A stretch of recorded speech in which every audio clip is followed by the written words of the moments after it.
Estamos de volta, minha gente. Obrigado por sua presença. Hoje conversando sobre a saúde da mulher. E muito obrigado a você que é nosso sócio, a você que mantém a Canção Nova, a você que conhece essa obra de evangelização.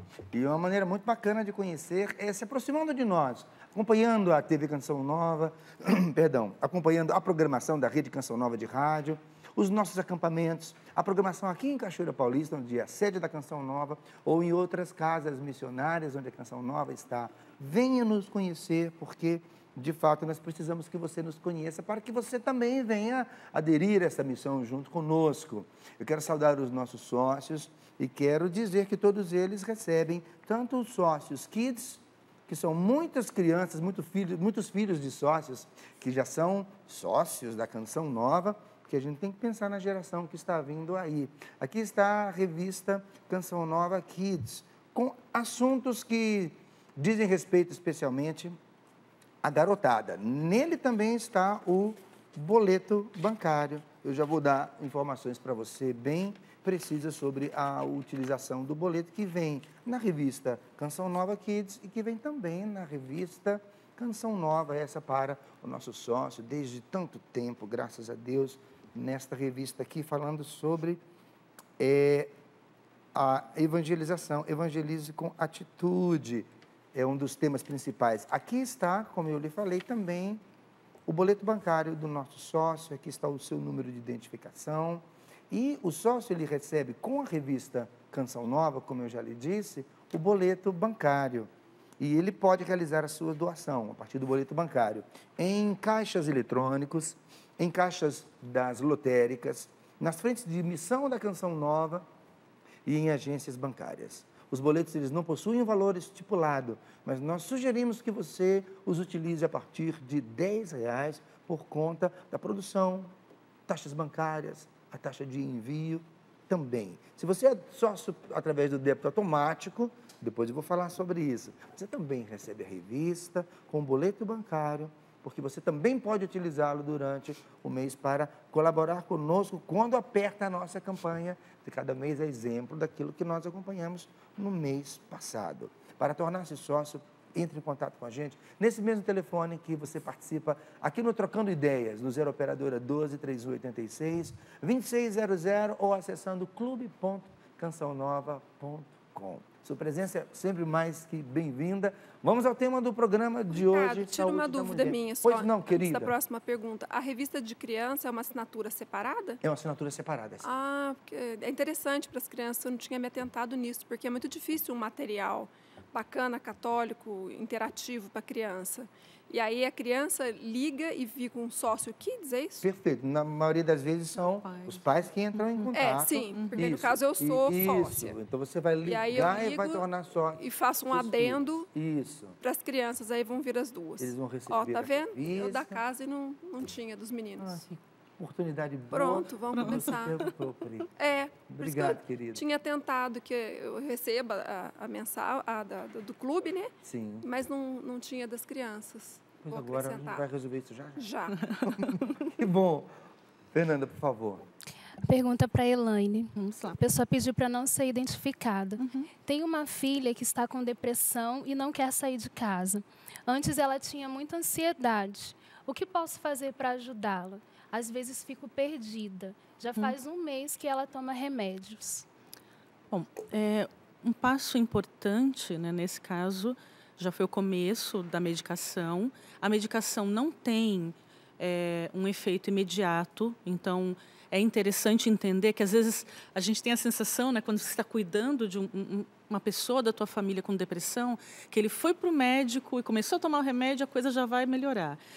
E isso vai levar 20, 30, 40 dias até se ajustar ou até esse retorno ao médico para você conseguir dizer a ele ou ela, né, ou acompanhá-la, o que está funcionando ou não está funcionando. Eu diria que nunca a medicação sozinha é um caminho. A medicação associada a um processo psicoterapêutico é interessante. para que ela consiga também trabalhar isso, embora a gente sabe de todos os sinais que a depressão traz, daquela dificuldade de sair de casa, de fazer as coisas elementares, que às vezes até para ir para a terapia, né, Ricardo, não é um caminho fácil. Então, como familiar, às vezes é importante que você leve a pessoa, né, acompanhando clientes, né, tem pessoas que não conseguem sozinhas, elas chegam no consultório, às vezes acompanhadas de alguém, eu vim trazer, né? Tem alguns casos assim de senhores, de senhoras, de adolescentes que não conseguem ir e tem essa presença. Como familiar, como mãe, seria interessante que você pudesse ler mais a respeito para também informar os membros que moram nessa casa, até para desmistificar, porque a primeira coisa é assim, não, você vai sair dessa. E esse você vai sair dessa parece que também é um balde de água fria, né? Porque a pessoa não consegue. É o famoso, tem gente que fala assim, parece que tem um imã, minha cama, meu quarto, minha casa, meu quarto escuro.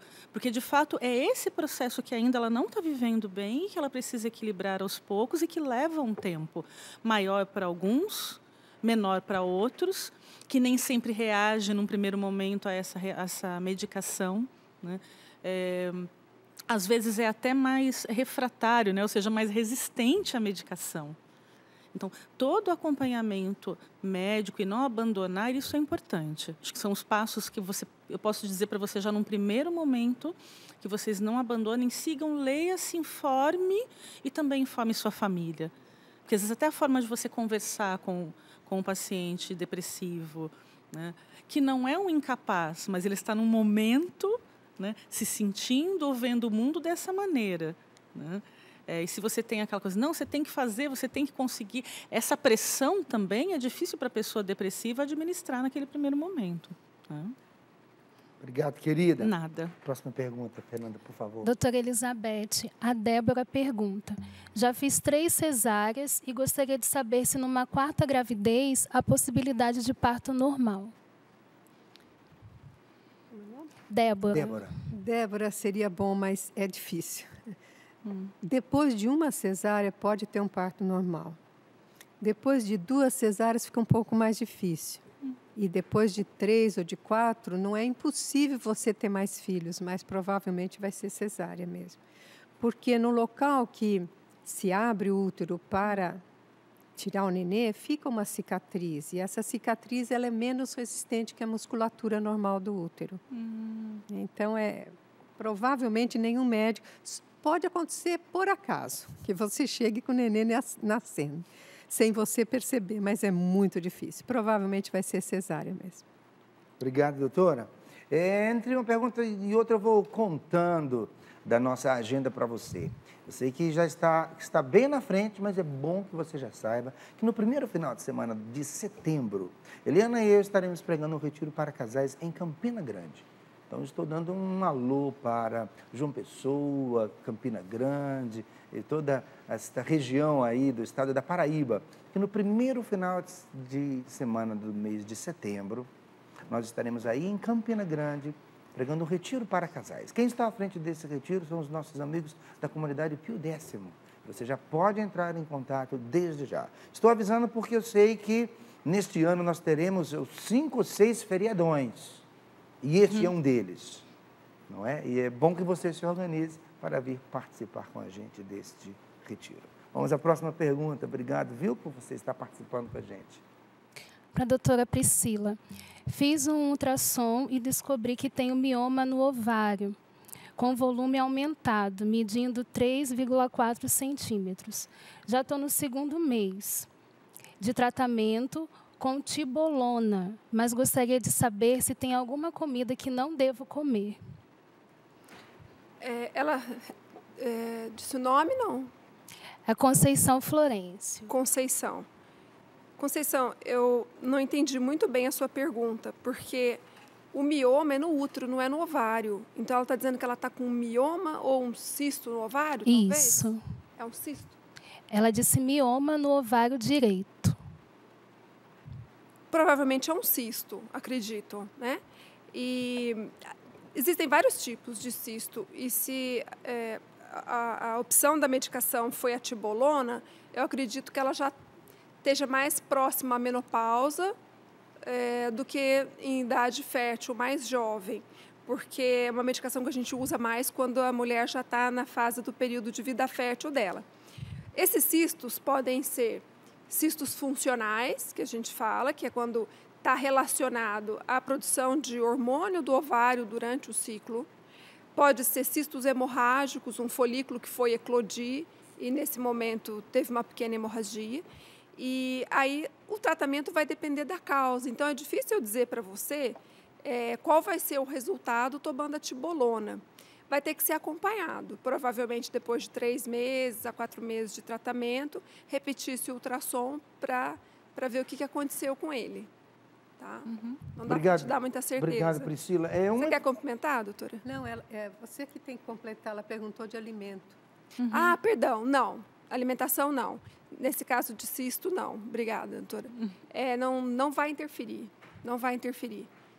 Principalmente nessa fase que se fosse do ovário micropolicístico, que foi da minha primeira pergunta, que estava relacionado à resistência insulínica, aí sim alimentação rica em açúcar e carboidrato.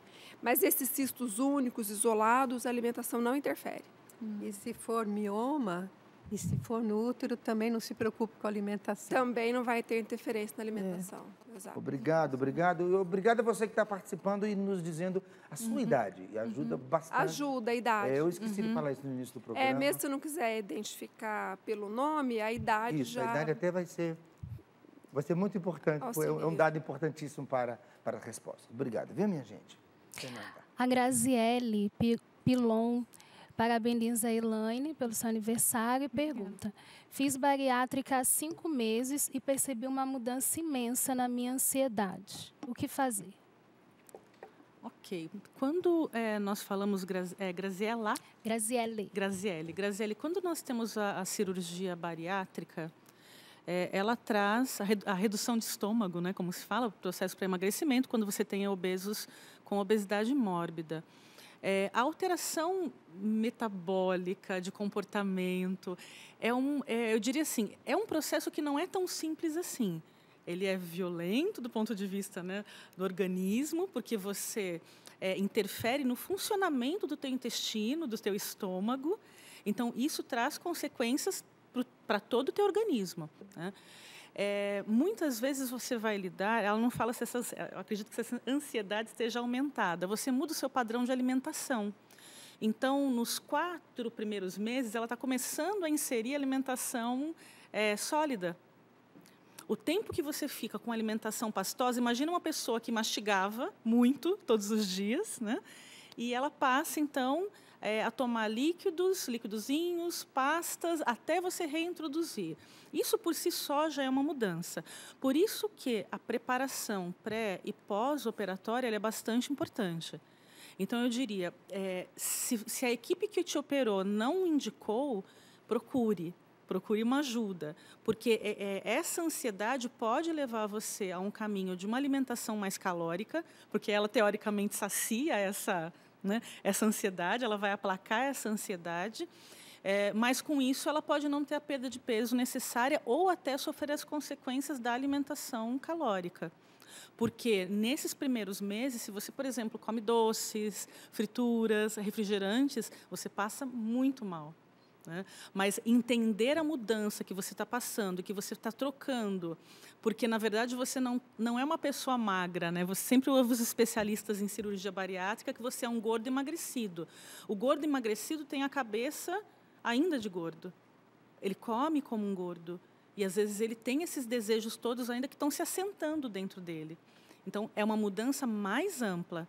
Eu diria, busque ajuda, busque acompanhamento, coloque isso para o cirurgião, porque você está nos primeiros meses de operada, então os retornos de consulta, é interessante que você coloque isso para ele também, Ricardo.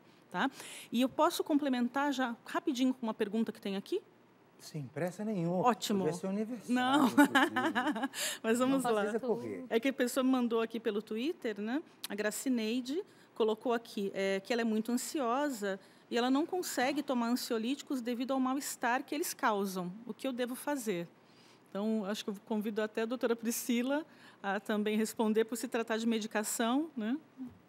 Obrigado, querida. Nada. Isso mesmo.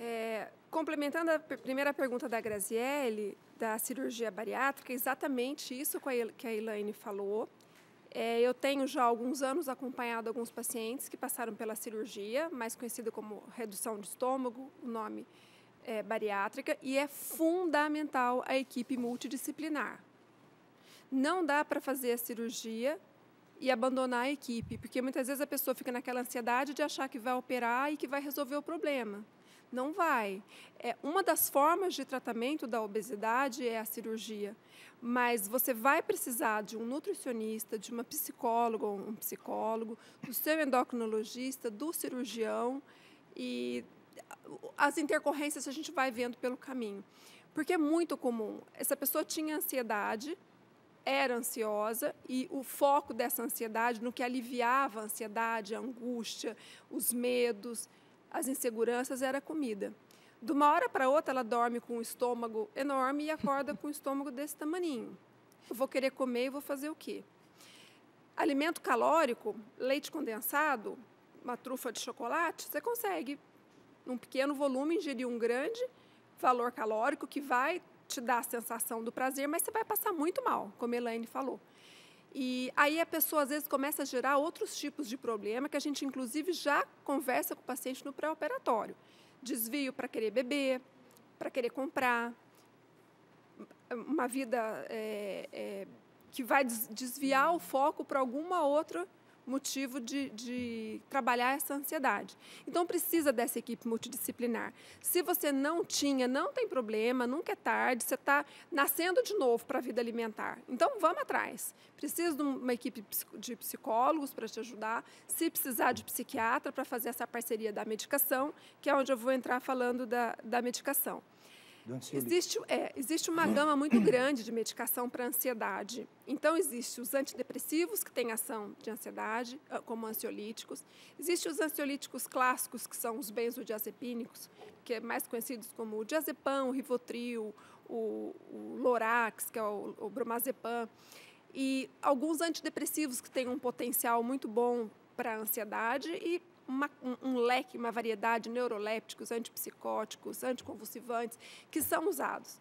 Então, assim, não tem receita, não tem um ansiolítico único. Você precisa de um bom psiquiatra te ajudando. Provavelmente você deve ter experimentado os mais comuns, que são os mais prescritos, mas nem sempre o mais prescrito é o que você vai se adaptar. E, para encerrar essa pergunta, uma coisa muito comum, que eu tenho um hábito pessoal no consultório, não só na prescrição de um ansiolítico quando eu preciso, mas uma medicação qualquer, que algumas pessoas são muito sensíveis à medicação.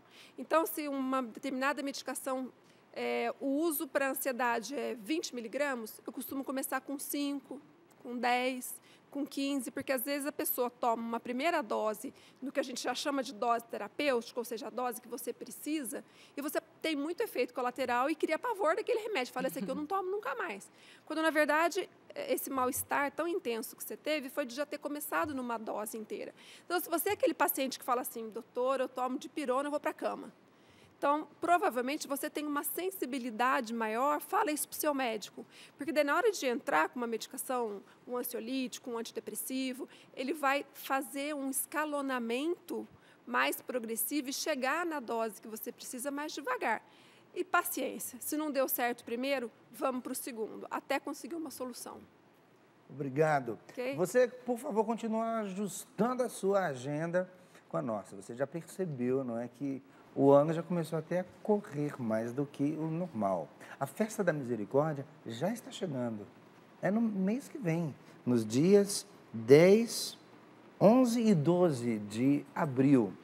Então, meu abraço para os coordenadores de caravana que se organizam para vir para a Festa da Misericórdia, trazendo caravana de todo o nosso Brasil. O Eugênio Jorge, a Salete Ferreira, Eliana Sá, Gabriele Sanchotene, a irmã Kelly Patrícia, Padre Toninho, eu também vou estar aqui aguardando você para a Festa da Misericórdia. Então, organize-se e qualquer informação que você queira obter sobre a festa. Se você ainda não veio e, quem sabe, pode vir, Você pode entrar em contato com a gente nesse mesmo telefone, 0 Operadora 12 3186 2600. Para conhecer os outros eventos que acontecem anualmente na Canção Nova, um bom endereço é o eventos.cançãonova.com. A gente está aqui aguardando sempre por você. Vamos à próxima pergunta, por favor, Fernanda. Doutora Elizabeth, a pessoa pediu para não se identificar. Tenho 36 anos e ainda não tive relações sexuais. Porém, descobri recentemente que tenho endometriose. Quais os tratamentos disponíveis e quais as possibilidades de gestação? Bom, endometriose, inclusive, tem assim a causa tem uma série de hipóteses, alguma coisa comprovada, mas não se sabe bem toda a possibilidade de causa da endometriose. Então, o tratamento que existe para a endometriose, em geral, leva à suspensão da ovulação. Depende muito, a resposta para a sua pergunta depende muito do grau de endometriose. É um pouquinho, é um foco, tem muito foco. Atingiu o quê? Atingiu as tubas, as trompas de falópio, atingiu o ovário, atingiu aonde? Está assim, disseminado pelo abdômen. Então, o grau de endometriose é importante para ver a possibilidade de uma possibilidade mais fácil, uma possibilidade mais difícil de você engravidar. Agora, você disse que nunca teve relação, isso não tem nada, eu não entendi muito bem.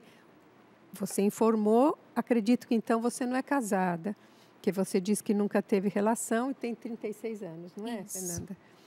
Então, segue tranquila, vê a vontade de Deus na sua vida. Eu estou entendendo que você está em tratamento, está em fase de tratamento. E vamos ver o que vai acontecer, se você vai realmente assumir uma vida conjugal. E até lá, quem sabe, você já tratou da sua endometriose. Mas essa pergunta faça para o seu médico, porque ele está vendo o seu exame, está vendo o grau de endometriose que você tem, está vendo qual exame que você fez, se precisa mais algum. Né? É difícil responder sim ou não. Mas, em geral, tratando a endometriose, existe uma grande possibilidade de engravidar. Obrigado, doutora. Por favor, Fernanda. Uma pergunta para a Elaine. A minha filha tem 4 anos e é muito eufórica. Chama a atenção o tempo todo. Tem um temperamento forte e não chora. Isso é normal? A Magda Bueno que pergunta. Que idade tem a filha dela? 4 anos. 4 anos. Obrigado. O pessoal aí já está buscando um dado importantíssimo, não é mesmo? Maravilha. Bom, podemos ter vários elementos aí nessa história, né? A questão de como vocês são, pai e mãe, né? Então, quais são as reações de pai e mãe, como é a educação de vocês com relação a ela. Em 4 anos, ela está em plena fase de descoberta de mundo, a formação de grupos sociais, a pertencimento, não sei se ela vai para a escolinha também. Então, quando você tem o elemento escola, isso influencia bastante, porque lá ela vai tendo outras relações também. E é onde as características da criança, uma fase onde as características da criança vão ficando mais evidentes. Então, é interessante assim, como você lida com esse temperamento, que você chama de temperamento, né? Se ela é uma criança que tem os desejos todos atendidos ou não, né? Essa euforia, não dá para dizer para você se é anormal ou não. Precisaria ver muito como é a característica do casal. Se tem outros filhos, às vezes é uma casa mais agitada, mais eufórica por natureza, né? Descartadas essas questões, hoje existe um outro elemento também que a gente sempre fala que é alimentar, que tem se estudado tanto, né, doutora Priscila, do quanto a alimentação industrializada ela altera também toda a parte bioquímica da criança e também é um elemento. Então, são várias pistas que a gente pode ter. Pensa um pouquinho como está sendo a alimentação dela, se é mais natural, se é mais industrializada, se é um terceiro. E se essa euforia que você diz que ela tem, se tem um motivo específico. algo que esteja acontecendo em casa, alguma mudança brusca, as crianças reagem muito a isso. Né? Então, às vezes, alguma coisa que está acontecendo, a criança é bastante sensível para perceber. E, às vezes, a reação dela é chamar atenção, é se colocar à frente. Então, são as possibilidades aí que a gente pode imaginar, Ricardo. Perfeito. Pois não, doutora Elizabeth? Pensei que foi um anjo que me chamou. Dessa vez não, né? Elaine, querida, é o seguinte, você abriu bastante o leque dessa mãe. Eu me coloquei aqui no lugar dela como pai, como mãe também. E eu já fiquei imaginando que ela não vai conseguir sozinha, não é, ver todas essas possibilidades. Ela vai precisar de uma ajuda. Que ajuda é essa? Bom, ela pode pensar numa ajuda médica, numa ajuda no sentido assim, vou passar a criança numa consulta para ver se está tudo ok. Faz exames, vai num pediatra, ou vai para um endócrino infantil. O pediatra sempre é o caminho, né? Ela tem 4 anos, então nada desesperador, né? Veja também hábitos, me veio isso agora, né? Se a criança tem hábitos com eletrônicos, a gente, por exemplo, fala que tablets, computadores e coisas nesse sentido têm agitado também as crianças. Tá? Então, observe um pouco dessa rotina do acordar, do dormir, como essa casa funciona. Tá? É esse leque mesmo, Ricardo. Perfeito. Não, eu achei bacana a sua resposta, no sentido assim, de abrir um pouco essas possibilidades e que essa mãe se conceda a possibilidade de observar um pouco. E não mais. Só taxar, né? Isso leva tempo, né? Eu acho que isso é exigente. Eu faço só uma ressalva para concluir, né? Mas é a questão do não taxar antes da hora. Hoje tem uma coisa assim, vamos dar um nome para isso. Ele é hiperativo, ele tem déficit de atenção, ele tem autismo, ele tem, né, tem algo do espectro autista. Muita calma nessa hora mesmo. Porque dar apenas um diagnóstico ou procurar a gente tem aquilo... visto muito isso, né? E medicar, de diagnóstico de hiperatividade. E também considerar a criança um problema que a gente tem que resolver, né? Não é um problema, é um presente. Né? Não é fácil. Gente, está na hora do nosso intervalo. Vocês, garotas, estão muito bem, viu? O tempo voando. Coisa boa. Boa companhia com você também. E eu quero continuar divulgando os nossos eventos, justamente para que você esteja... Eu falava agora há pouco, não é? Da importância de você vir e conhecer a Canção Nova. Nós estamos preparando um acampamento com o tema Fortes na Tribulação. Agora, de 13 a 15 de março, aqui na Canção Nova, em Cachoeira Paulista, na sede da comunidade Canção Nova. De 13 a 15 de março, professor Felipe Aquino vai estar aqui. Se você não conhece o pai desta digníssima doutora, vem aqui na Canção Nova para escutar o pai da doutora Priscila. O professor Felipe Aquino estará aqui, a Luzia Santiago, a Salete Ferreira, Padre Fabrício Andrade, o casal Rubens e Tânia, que são da nossa comunidade, Alexandre Oliveira, missionário da Canção Nova, que está em Gravatá, vai vir para cá, o Carlos Biagione, Ministério de Música e Ministério Adoração e Vida. É uma experiência maravilhosa que você talvez já tenha tido a oportunidade de participar anteriormente com o Padre Fabrício, não é, que estará também encabeçando este acampamento aqui na Canção Nova, 13, 14 e 15 de março. Informações no 0 Operadora 12 31 86 2600. Você vai já guardar esse telefone, que nem eu. E no eventos.cançãonova.com. Vamos para o intervalo. Estamos esperando a sua participação e muito agradecidos, viu? Até já.